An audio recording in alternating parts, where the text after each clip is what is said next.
We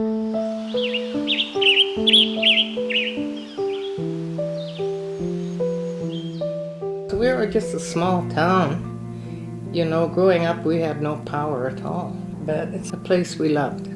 Well, we didn't have to go hunting because the deer would come right in the field. It's just a matter of waiting till one come out. Right. And you can only eat so much. Same as the fish, you could only eat so much. The early years on the ranch were to me, were excellent years. Ordinary floods we had in those days. That's before the dam was ever thought of at that time.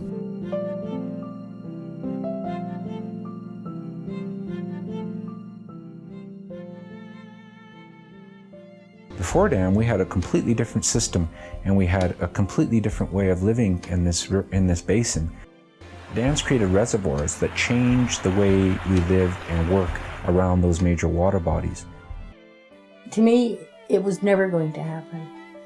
It was like when television first came out and they said we'd be seeing pictures in our living rooms, and the concept of that was just beyond me, and that's the way flooding the valley was. I guess environmental values weren't as important then as they are now, and nor was the community engagement, talking to people to find out the needs of the community. That was not as important back then. What was important in the 60s was really building the province and getting a good infrastructure in place. I think at the time everything was done as well as it could be done under the circumstances. As I've said before, there's no way to force somebody out of his home and have them be happy about it. I'm a Shuswap Indian, so basically being a Shuswap Indian, salmon is the basis and the backbone of our culture. Reverence for salmon is very, very high. Stories relate to how many the fish were based on the fact that the natives used to walk across their backs. It was that big of a run. There is no more salmon now in the headwaters of the Columbia, or even anywhere in the Canadian side of the Columbia. And the fact that they're gone now for 70 years has had a very, very drastic impact on my people. Of course, the biggest benefit, I think, of the dams was flood control for areas below, like actually Castlegar Trail in the Canadian side of the border, and certainly a big benefit for the United States. Some 50% of the hydro requirements in the lower mainland come from the Columbia Basin. Well, we didn't want to sell, but reluctantly my parents said, well, what are you going to do? The talk about what was going to happen to the valley before that, yeah, they did have public meetings, a few. They didn't listen to the people. The people that are affected here, the ones that are really affected, will never forget it. People don't stick together.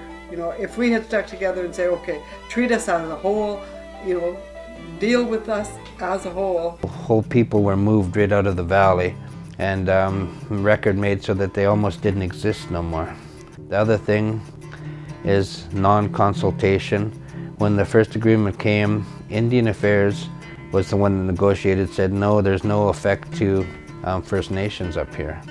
And we had no say, none of our leaders had any say at that time. 30 years ago, the people didn't get that opportunity to speak, and it was important that they're involved in deciding what was appropriate compensation, what was appropriate return of funds to the region.